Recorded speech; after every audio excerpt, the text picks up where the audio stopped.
समझने वाले जगदीश शर्मा हमारे साथ हैं और साथ ही हमारे साथ अमेरिका के न्यूयॉर्क से जुड़ रहे हैं श्री अशोक व्यास, जो हमें बताएंगे कि अमेरिकन सीआईए ने अभी जो सीआईए की तरफ से जो विजिट हुई पाकिस्तान में, और इस विजिट को भी लेकर बहुत सारी सीक्रेसी सामने आई है।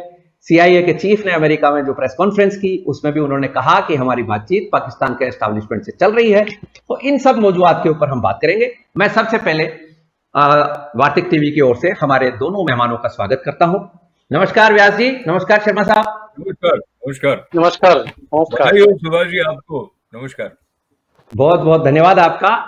तो मैंने जो तहमीद बांधी, जो भूमि प्रस्तावना रखी है, तो मैं चाहूंगा कि इस मौजू को बढ़ाने के लिए, क्योंकि हमारे अशोक व्यास जी अमेरिका में बैठे हैं, तो मैं चाहूंगा कि अशोक व्यास जी सबसे पहले इसमें अपनी बात रखें। सो फ्लोर इज योर्स नाउ। तो बहुत धन्यवाद है सुभाष जी आपका, और जितना खूबसूरती से आपने इस आयाम से बल्कि इस मुद्दे से जुड़े हुए अलग अलग आयामों को हमारे सामने स्पष्ट कर दिया है।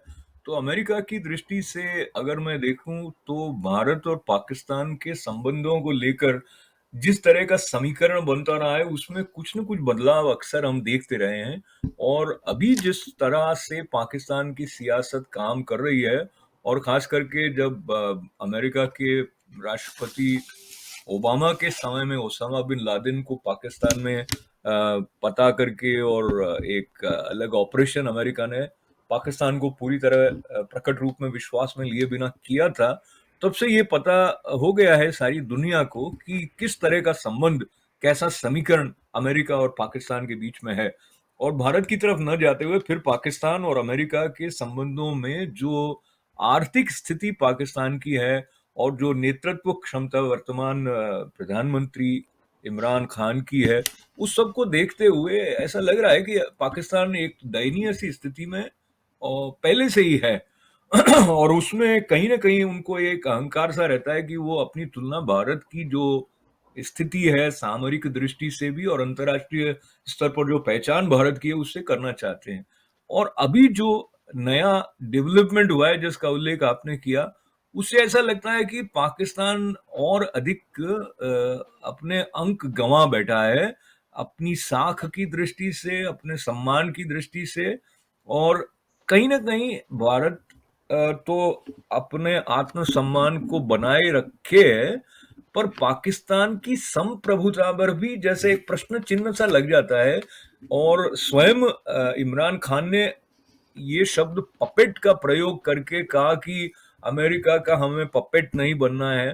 तो जब कोई इस प्रकार से उसका खंडन कर रहा होता है तो उसमें कहीं ना कहीं लगता है कि उनको ये बोध हो गया है कि वो पपेट की तरह उपयोग में लाए जा रहे हैं।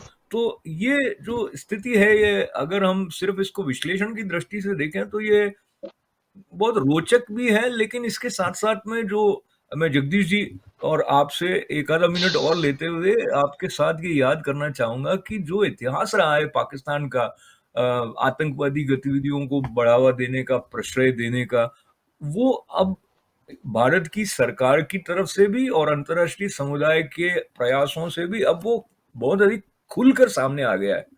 तो ये जो स्थिति है, अब ऐसा लगता है कि कोई अंतिम जो एक होता है ना धक्का जैसा, तो इसके बाद में जो ये कदम उठा रहा है उसके बाद पाकिस्तान आत्मसम्मान को बचाए रखकर किस प्रकार से अपनी एक संतुलित अवस्था में आएगा, वो प्रश्न भी उठ खड़ा होता है। और साथ ही साथ क्योंकि पाकिस्तान बहुत अधिक निर्भर है कि अमेरिका की तरफ से कितने बिलियन डॉलर्स की आती है, जिसमें उन्होंने शिकायत की कि हमारे इतने खर्चे हो गए और इतने, तो वो जो उन्होंने समीकरण बनाया था वो अपने आप में हास्यास्पद सा लगता है, क्योंकि उसमें तो गौरव की बात ही नहीं रही, उसमें आप कोई व्यापार तो नहीं कर रहे हैं, ये तो मानवता को बचाने की बात है।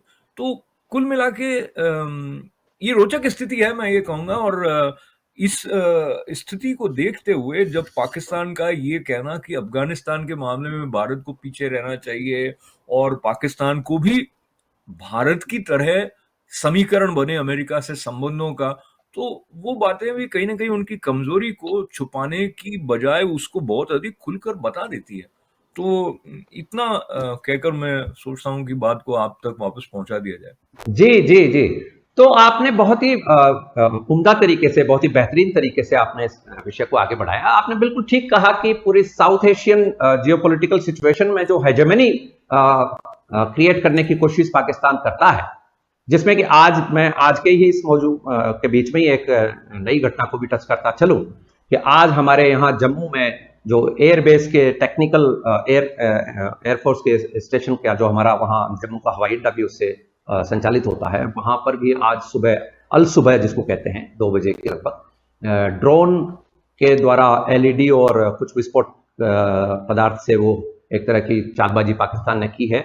मैं जहां तक समझता हूं इसमें वो वही हेजेमनी की बात है कि तालिबान से भी भारत बहुत ही गुड टर्म्स के ऊपर बात करने के ऊपर आ गया है, और इस पूरे के पूरे खित्ते में, इस पूरे के पूरे रीजन में जिस तरह से पाकिस्तान हमेशा से पहले अमेरिका के साथ में आकर दादागिरी की सिचुएशन में रहता था, अब वो इलाके के जिसको कहते हैं इलाकाई गुंडा चाइना के साथ में आकर दादागिरी करने की कोशिश में है। तो ये बात आपने बिल्कुल सही कही, और पाकिस्तान हमेशा से ये कहता रहा है, अमेरिका को ब्लैकमेल भी एक तरह से किया कि उसमें कि भाई आपने 40 बिलियन डॉलर हमें दिए हैं और हमारे 80 बिलियन से भी ज्यादा खर्च हो गए हैं, और हम आपके बिहाफ पर इस पूरे रीजन में सफाया करने के लिए आपके साथ अचानक ताल मिला रहे थे, लेकिन आज आप हमें धोखा दे रहे हैं। तो वो भी एक उधर बहुत ही मजबूती से ये बात कह रहा है कि हमें पाकिस्तानी एस्टैब्लिशमेंट से सैन्य अड्डे मिल जाएंगे। पाकिस्तान की सरकार में अभी शाह महमूद कुरैशी ने भी वहां के पार्लियामेंट में, सीनेट में कहा, और इमरान खान ने भी अमेरिका के एक सीनियर जर्नलिस्ट को इंटरव्यू दिया, उसमें उन्होंने बहुत ही साफ तरीके से मना किया है। तो मैं इसी बात को आगे बढ़ाते हुए हमारे सीनियर एनालिस्ट श्री जगदीश जी शर्मा के पास चलना चाहता हूं कि वो इस बारे में क्या राय रखते हैं और उनके क्या विचार हैं। तो शर्मा साहब, आपका स्वागत है। जी, सुभाष जी, व्यास जी ने ही बहुत अच्छे तरीके से इस बात को साफ कर दिया है कि किस तरीके के रिलेशनशिप ये डेवलप हो रही है। लेकिन एक चीज देखने की है कि पाकिस्तान बीच में जरूर है, लेकिन अमेरिका और चीन असल लड़ाई दोनों की है। पाकिस्तान को तो मिडिल में रहना है और इधर हिंदुस्तान इसमें टांग अड़ा रहा है। तो तालिबान के साथ हिंदुस्तान की बातचीत नहीं हो, इस बात के लिए पाकिस्तान जो है अपनी पॉलिटिक्स जमा रहा है, और पॉलिटिक्स में चाइना उसका साथ दे रहा है। इसको इस ढंग से समझना बहुत जरूरी है, क्योंकि जियो पॉलिटिक्स जिसको आप कह रहे हैं उसमें पाकिस्तान जो है वो करने की स्थिति में तो कुछ भी नहीं है जब तक कि उसको चाइना से सपोर्ट नहीं मिले। अब अमेरिका जो है पाकिस्तान को इस तरह की चीजों के लिए सपोर्ट नहीं करेगा कि वो इंडिया के साथ कुछ करे, या ये काम तो केवल वो चीन के साथ मिलकर ही कर सकता है। तो ऐसी स्थिति में अब आप आज की घटना की जो चर्चा कर रहे थे कि वो जम्मू में जिस तरीके से उन्होंने ड्रोन से बम डालकर, और तो ये तो अच्छा हुआ कि छोटी सी हरकत से ही पता चल गया कि इनके इरादे क्या हैं, और रोजाना इरादे प्रकट होते हैं। हाँ, हमारे सेना के जो प्रमुख हैं वो बोले भी हैं कि भाई ये सीज फायर एक तरीके से ऐलान हुआ है और उसको 100 दिन हो गए हैं, 100 दिन में कोई ऐसी बड़ी घटना नहीं हुई है। लेकिन सीज फायर का मतलब कि ड्रोन से हमला डालना हो गया।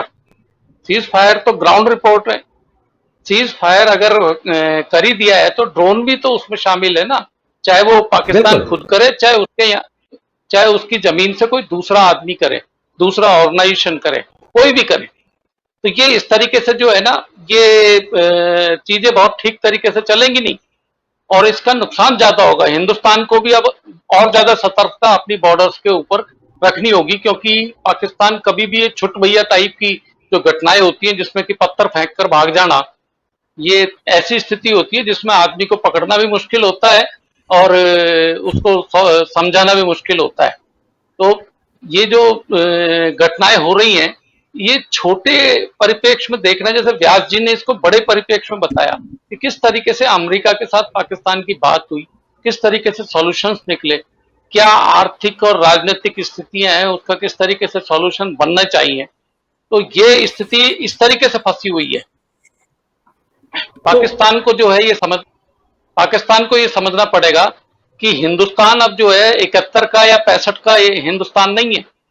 अब हिंदुस्तान 2020 का हिंदुस्तान है, 2021 का हिंदुस्तान है, जिसके पास कैपेसिटी बहुत बढ़ चुकी है और सारी कैपेसिटीज अभी दुनिया को पता भी नहीं है, क्योंकि हिंदुस्तान ने ये पाकिस्तान को 2 दफे समझा दिया है इस बात को तरीके से, उसके घर में घुसकर उसके मुंह पे थप्पड़ मारकर ये समझा दिया है कि आगे से मत करना, आप कोई छेड़छाड़ करेंगे तो बड़ा नुकसान उठा सकते हैं। तो ऐसी परिस्थितियों में ये चीन के सपोर्ट के बिना पाकिस्तान कुछ नहीं कर सकता।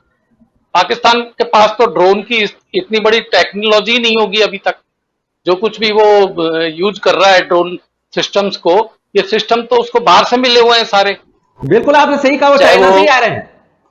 वो बिल्कुल चाइना से आ रहे हैं। बिल्कुल आपने तो सही कहा। चाइना के ड्रोन को किस तरीके से यूज करना है और कहाँ यूज करना है, ये जब भी पकड़ा जाएगा तो मामला बहुत गंभीर होगा। फिर हिंदुस्तान जो है उन चीजों को छोड़ेगा नहीं। वैसे भी जो राजनीतिक हालात हैं अंतर्राष्ट्रीय स्तर पर, उसमें हिंदुस्तान अब कमजोर नहीं है। हिंदुस्तान के सपोर्ट में आज अमेरिका भी खड़ा है, यूरोपियन मुल्क भी उसके साथ खड़े हुए हैं, और एशिया के भी दोनों तीनों बड़े जो शक्तियां हैं चीन को छोड़कर, वो हिंदुस्तान के साथ खड़ी हुई है। ऐसी स्थिति में पाकिस्तान कुछ नहीं कर पाएगा और न चाइना कुछ कर पाएगा, क्योंकि चीन के साथ डायरेक्ट कन्फ्रंटेशन में तो हिंदुस्तान है नहीं। लेकिन चीन ये छेड़छाड़ पाकिस्तान के जरिए ही करता है।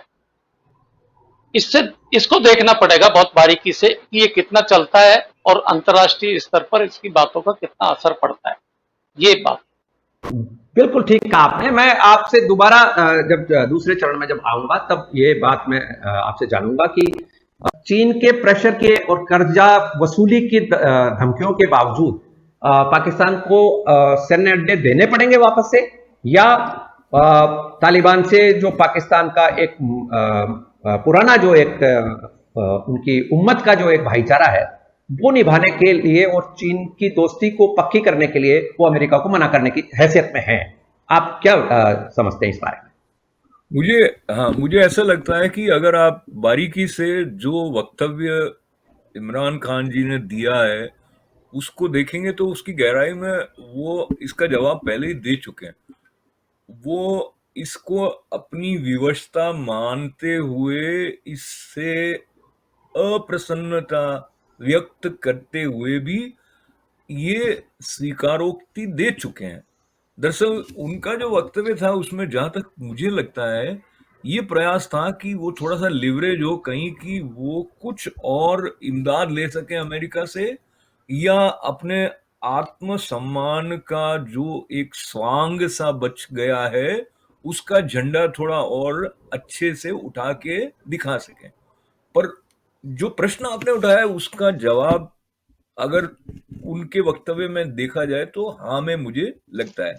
इसके साथ जो स्थिति बनने वाली है जिसकी संभावनाएं लगती हैं वो पाकिस्तान के लिए और अधिक पेचीदा बनेगी, जो कि आपने बताया वहां पे ये दोनों बल जो कि विपरीत बल हैं और जिन्होंने पाकिस्तान को अपना प्लेग्राउंड बना रखा है, वो चाइना की अपनी साम्राज्यवादी विस्तार की नीति वाली बात हो या अमेरिका का उस क्षेत्र में अपना विशेष प्रभावी हस्तक्षेप बनाए रखने की इच्छा के साथ साथ जो ये हमारा रीजन है उस रीजन में अपनी थोड़ी सी जो बपौती है कि वो पूरे संसार में एक महत्वपूर्ण शक्ति है, उसको बनाए रखने के साथ साथ जो आतंकवाद के साथ पाकिस्तान का संबंध अब पूरी तरह स्पष्ट हो गया और इतनी गहरी जड़ें हैं, तो पाकिस्तान को अनदेखा करने की स्थिति में अमेरिका भी नहीं है।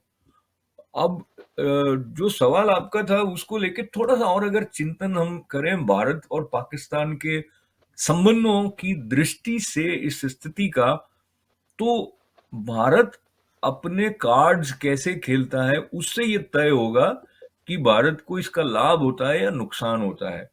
क्योंकि चीन का जो रवैया है, जैसा कि जगदीश शर्मा जी ने भी उल्लेख किया था, वो पाकिस्तान के कंधे पर रख के बंदूक चला रहे हैं और भारत विरोधी जो कार्य हैं उनके लिए वो पाकिस्तान का उपयोग कर रहे हैं।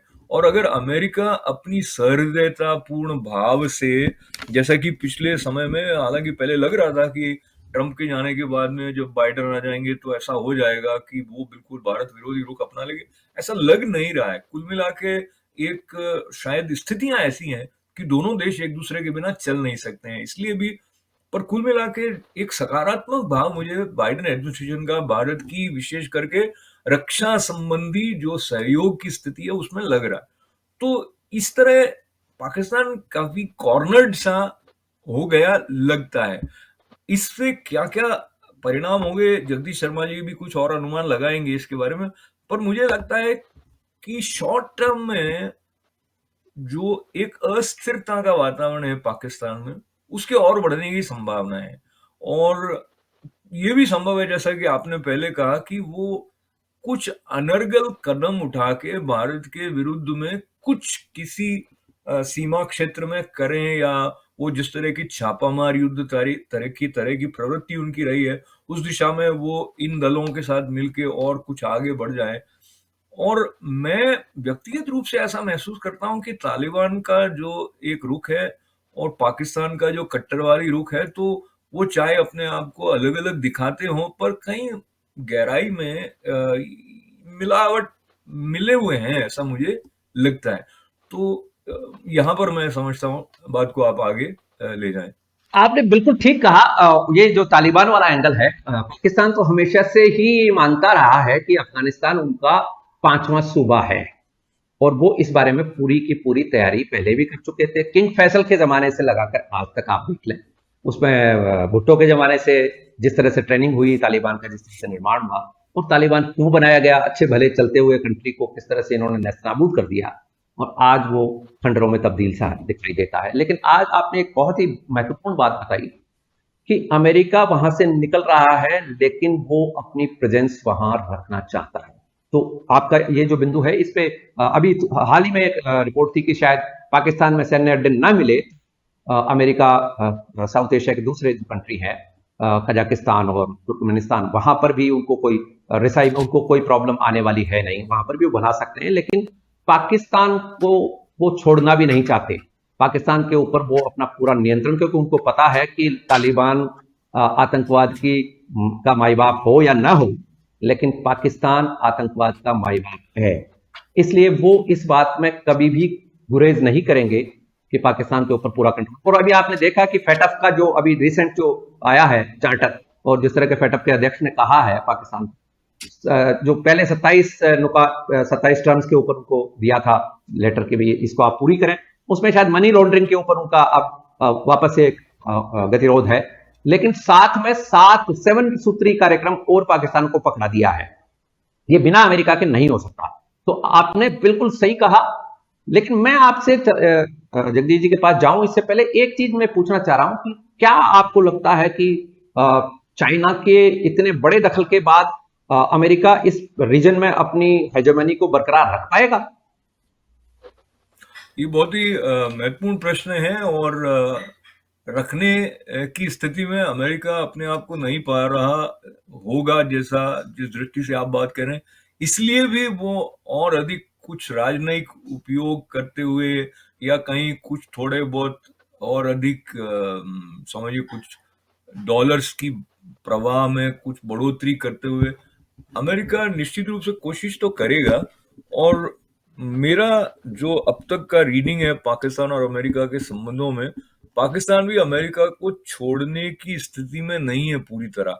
चाहे चीन का दबाव है, लेकिन वो किसी तरह से ये एक ऐसा समीकरण बनाने की कोशिश करेंगे कि किसी स्तर पर चीन को संतुष्ट कर दें, और या फिर कहीं छल से कुछ काम करते हैं, जिस दिशा में भी पाकिस्तान बहुत अपने आप को सफल दिखाने में सफल रहा ही है अब तक। तो कोई क्लैंडेस्टाइन डील्स हो जाएंगी, या तो लबोलबाब ये है कि मुझे तो बहुत स्पष्ट ऐसा लगता है कि अमेरिका यहाँ से पूरी तरह हटने वाला है नहीं।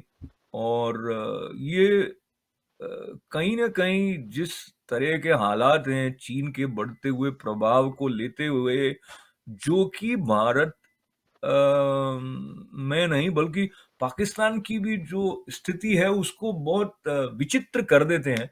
और आप देखेंगे कि कितना बड़ा भूभाग पाकिस्तान का चाइना ने खरीद लिया है या लीज पर ले लिया है, और जो जो पाकिस्तान ही नहीं बल्कि चाइना की वृत्ति यही रही है कि जिस भी क्षेत्र में जाते हैं वो अपना पैसा देकर धीरे धीरे उनको अपनी तरह कार्य करने पर एक बाध्यता की स्थिति में ले आते हैं। हैविंग सेड दैट, इसके बावजूद पाकिस्तान का और चीन का भी इस तरह का रंग रंगीला सा संबंध रहा है कि चीन के कुछ मामलों में पाकिस्तान बोलता नहीं है, और मुझे लगता है कुछ ऐसे मामले होंगे पाकिस्तान के जिसमें चीन जितना बोलना चाहे दबाव देके उतना शायद नहीं बोल पाएगा। वैसा एक मामला ये है, खास करके अमेरिका के पाकिस्तान में उपस्थित रहने की स्थिति के बारे में। जी, ये जो कनंड्रम आपने पूरा जो खींचा है, इसमें मैं एक चीज और आपसे जानना चाहता हूँ। आपने भी कहा कि अमेरिका किसी भी तरह से किन प्रकार वहां उपस्थिति रखेगा, तो क्या आपको, जैसा कि सभी रणनीतिकार ये कहते हैं कि चाइना एक सूदखोर बनिए की तरह बिहेव करता है और अमेरिका एक अमीर की तरह बिहेव करता है कि वो पैसा देके भूल जाता है, लेकिन चाइना की स्थिति जो है ठीक वैसी नहीं है। चाइना हमेशा पैसे के ऊपर पूरी सूदखोरी के साथ अपना हिसाब किताब करता है। तो इस पूरे गतिरोध के बीच में क्या आपको लगता है कि पाकिस्तान डॉलर्स में के दबाव में आएगा, या अपनी जियोपॉलिटिकली और सीपैक का जो मुंह उनका चाइना के तहत बन रहा है जिससे वो बहुत बड़ा विकास देख रहे हैं, इसमें क्या किस तरह से बैलेंस बैठा सकता है? सीपैक, एक तरफ सीपैक है पाकिस्तान के सामने, दूसरी तरफ उनके सैनिक अधिकारियों को, आर्मी ऑफिसर्स को मिलने वाली अमेरिकी डॉलर्स में रकम है। व्यास जी। तो ये अगेन बात ऐसी होगी कि इसमें कयास वाला मामला अधिक है, और ठीक ठीक स्थितियों के बारे में हमें जानकारी भी नहीं है, पर अनुमान जो मेरा है वो ये भी है कि जो पाकिस्तान का नेतृत्व है वो अपने आप में बहुत अधिक स्पष्ट नहीं है। अभी हम भारत पाकिस्तान के संबंधों को हटाकर सिर्फ आंतरिक स्थिति जो विभिन्न राजनीतिक घटकों के साथ में पाकिस्तान में बनी हुई है, उसमें पाकिस्तान का एक स्वर नहीं है। और इसके साथ साथ हमें ये भी याद करना चाहिए कि जिस तरह फौज का दबाव रहता ही है और वो निर्णयों को प्रभावित भी करता है, उसको भी ध्यान में रखते हुए हम अगर ये सोचें कि वो इस कारण कर रहे हैं या उस कारण कर रहे हैं, वो हमें ठीक ठीक अनुमान लगाना भी आसान नहीं लगता मुझे। और अब लेकिन मैं आपकी इस प्रश्न के साथ अगर मैं बहता हूं थोड़ा, तो जो फौजी मन है वो भी अमेरिका को छोड़ना नहीं चाहता है, क्योंकि जो चीन है वो तो कंधे पर बैठा हुआ है। तो कंधे पर बैठा हुआ वो वहां की फौज के ऊपर भी अपना जो एक रौबीला निर्णय लेने वाला एंगल है उसको आरोपित करता है।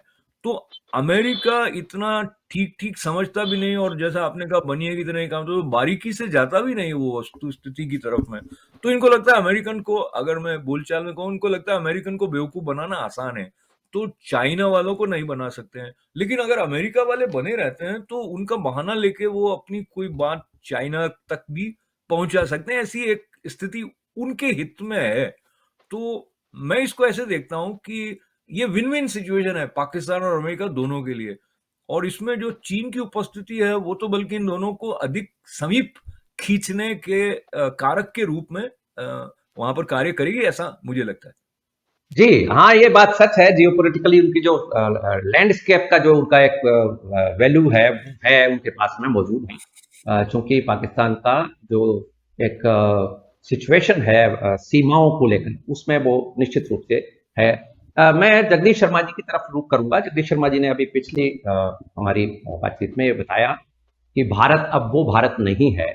अब भारत 2021 का 21वीं सदी का भारत है, और भारत के साथ में दुनिया की लगभग तमाम ताकतें मौजूद हैं, चाइना को एक्सक्लूड करते हुए उन्होंने बताया। तो क्या मैं जगदीश शर्मा जी से ये पूछूं कि क्या भारत के साथ पाकिस्तान अब दोस्ताना रिश्ते निभाने के लिए मजबूर होना पड़ेगा?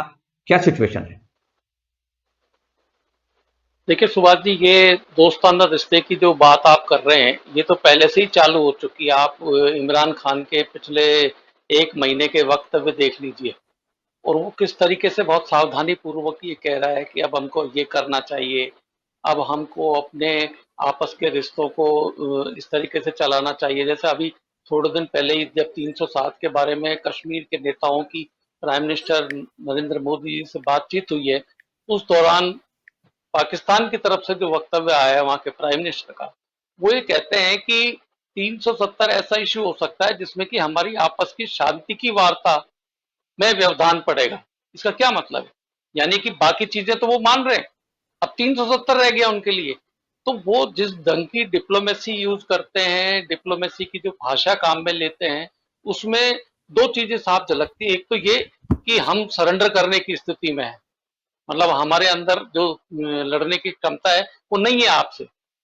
दूसरी बात ये है कि आप अपनी जो उनकी घरेलू राजनीति है पाकिस्तान की, वहां राजनीति जो है उसके कई एंगल हैं। जैसे व्यास जी ने भी बताया कि वहाँ आंतरिक राजनीति किस तरीके से करवट लेती है, इस पर निर्भर करता है। हमारे हिंदुस्तान में भी जब कभी भी राष्ट्रीय स्तर का कोई संकट होता है तो सारे राजनीतिक दल एक होते हैं, लेकिन पाकिस्तान में ये सिचुएशन नहीं है।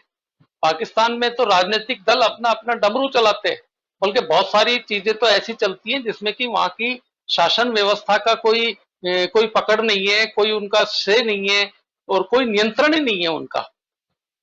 जैसे मैं मानता हूं कि आप सरकार के स्तर पर, पाकिस्तानी फौज के स्तर पर अभी सीज फायर की बात चल रही है, लेकिन ड्रोन से हमला कैसा हो गया? और ये ड्रोन से हमला सेना के उकसावे पे हुआ है या कोई इंडिपेंडेंट एजेंसी ने कर दिया है? डीप जैसे कि स्टेट वो कोई, बहुत सारे, हाँ नॉन हाँ, स्टेट एक्टर्स। वो नॉन नॉन स्टेट एक्टर्स भी वहां अपने अपने रोल प्ले करते हैं। जहां तक अमेरिका की बात जो व्यास जी बता रहे थे कि वहां कैसे रहेगा और पाकिस्तान को क्या, तो पाकिस्तान की इतनी हिम्मत ही नहीं है कि वो अमेरिका को इस बात के लिए मना कर सके कि आपको हम हवाई अड्डे नहीं देंगे। हालांकि ये सब चीजें होंगी बड़ी बातचीत के साथ, बड़ी औपचारिक तौर से मीटिंगें होंगी, सब कुछ होगा, लेकिन पाकिस्तान में इतना दम है क्या अमेरिका को मना कर देगी? अभी भी अमेरिका के पास वहां हवाई अड्डे हैं, अभी भी बहुत सारे सैन्य ठिकाने वहां पर अमेरिका ने बना रखे हैं, और वो जब कभी भी कोई झंझट होता है तो आतंकारियों के नाम पर वहां नॉर्थ ईस्ट फ्रंट पे तो कई हर महीने 2 महीने में ये चीज सुनने को मिलती है कि अमेरिका ने जो फेंक कर और फला गुट के आतंककारी को खत्म कर दिया है इस तरीके से। तो ऐसी स्थिति में अमेरिका वहां से हट कैसे सकता है? दूसरा कि अमेरिका और चीन के बीच में जो राजनीतिक द्वंद्व इन दिनों चल रहा है पिछले 2-3 साल से, उस राजनीतिक द्वंद्व में अमेरिका चीन के किनारे पर ही बैठना चाहता है किसी भी सूरत में। वो केवल पाकिस्तान के लिए नहीं, उसकी अपनी जरूरतें हैं इस बात के लिए कि अमेरिका चीन को ऐसे बिना काउंटर किए हुए छोड़ नहीं सकता, चाहे वो राजनीतिक कारण हो, चाहे उसके पीछे कोई सैन्य कारण हो, चाहे उसके पीछे तालिबान के जो झंझट खड़े हो रहे हैं उनसे निपटने के कारण हो। क्योंकि अमेरिका ने करीब 11-12 साल से अफगानिस्तान में अपनी सेनाओं को, इतने लोगों को, अपने सैनिकों की जो है बलिदान दिया है, इतना पैसा लगाया है, इतना सैन्य असला जो है वहां पर यूज किया है, तो उसको ऐसे ही छोड़ के थोड़ी चले आएंगे। वो सारी जो उसके जो सारा एक्सपेंडिचर है उसका, उस एक्सपेंडिचर पे जो कुछ भी उसको राजनीतिक लाभ लेना है, अंतरराष्ट्रीय डिप्लोमेसी में लाभ लेना है, वो तो लेकर ही मानेगा, वो उसको छोड़ेगा नहीं। ऐसी परिस्थिति में पाकिस्तान के सामने चारा क्या रह जाता है? पाकिस्तान केवल अब बात ही कर सकता है कि हम नहीं देंगे, हम ये करेंगे, हम वो करेंगे, लेकिन मना कर सकता है क्या पाकिस्तान अमेरिका जैसी शक्ति को? क्योंकि हैसियत उसकी है नहीं, जैसा कि हम समझ रहे हैं हिंदुस्तान में बैठकर। हो सकता है कि थोड़ी बहुत परिस्थितियों को हम नहीं समझ पा रहे हो, जैसा कि व्यास जी भी बता रहे हैं कि, लेकिन ये परिस्थिति किस तरीके से एक्ट करेंगी और किस तरीके से पाकिस्तान इसको लेगा, ये अभी देखने की बात होगी कि किस तरीके से वो तैयार होता है कि भाई हम ऐसा कर लेंगे, इन शर्तों के साथ आपको दे देंगे। देखिए, शर्त वर्त तो कहने की होती है। अमेरिका जब किसी काम को करने के लिए तैयार होता है तो शर्तों पे नहीं करता है।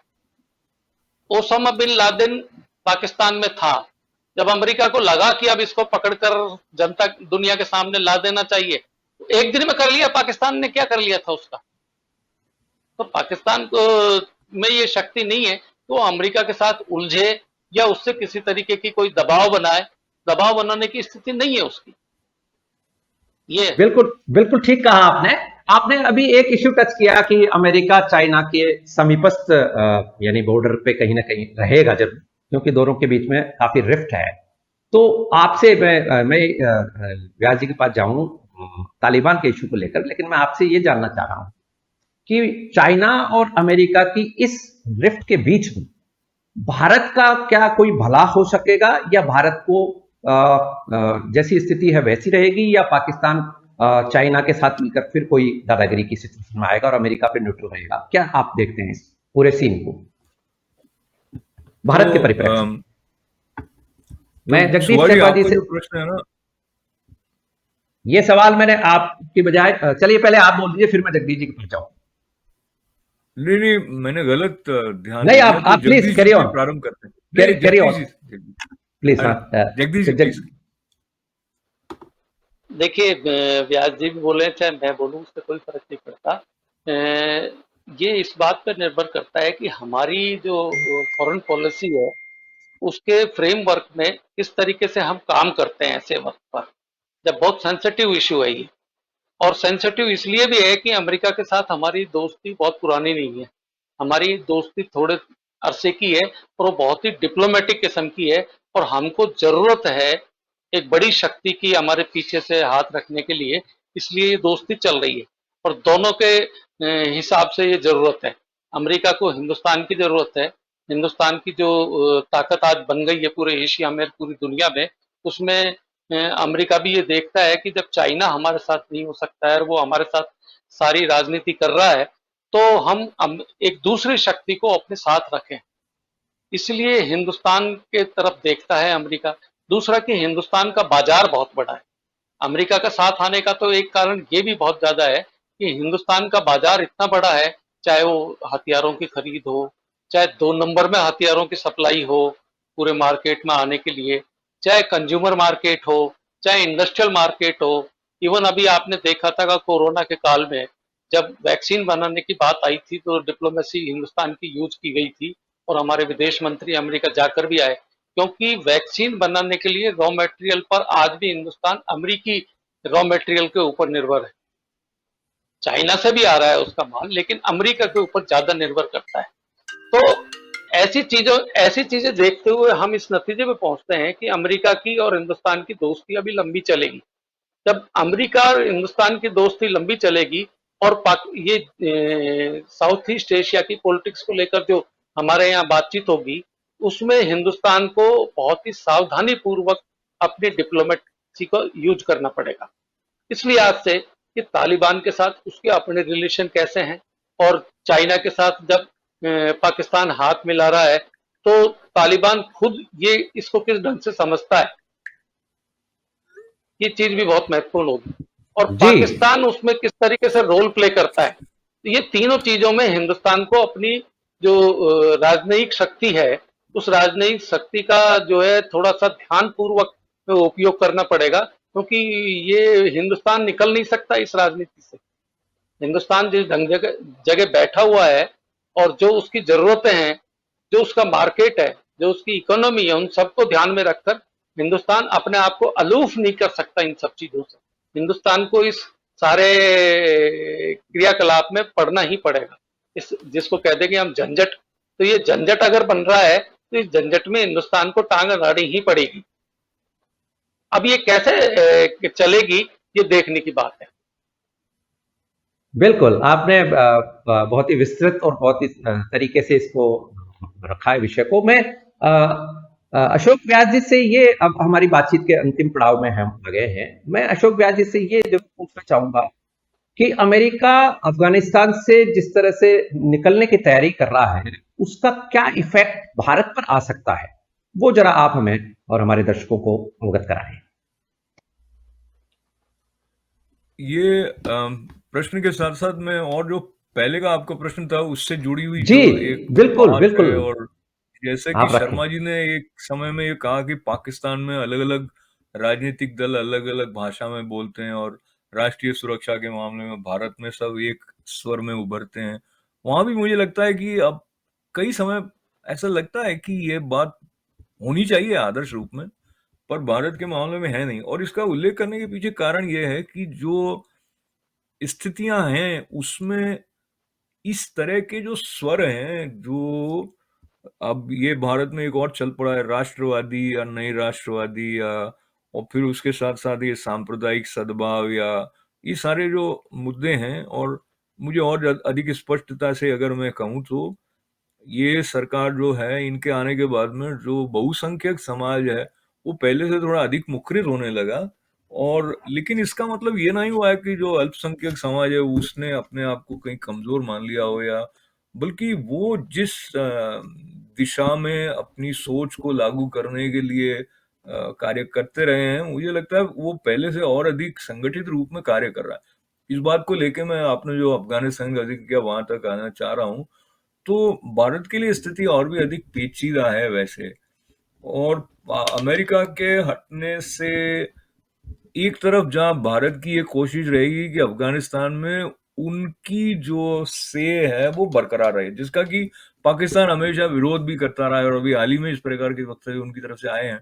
तो फिर भी मुझे किसी स्तर पर यह लगता है कि अमेरिका के हटने के बाद में अगर भारत की सरकार और अफगानिस्तान की जो सरकार है उनके बीच की जैसी एक प्रकार की अंडरस्टैंडिंग रही है वो बनी रहती है, उसमें कुछ आयाम और बढ़ जाते हैं, क्योंकि इसके बाद में ऐसी स्थिति होगी कि ये कुछ मल्टीलेटरल जो एक कोऑपरेटिव वे में आगे बढ़ने की आवश्यकता होती है, उसको अफगानिस्तान भारत से अधिक महसूस करेगा।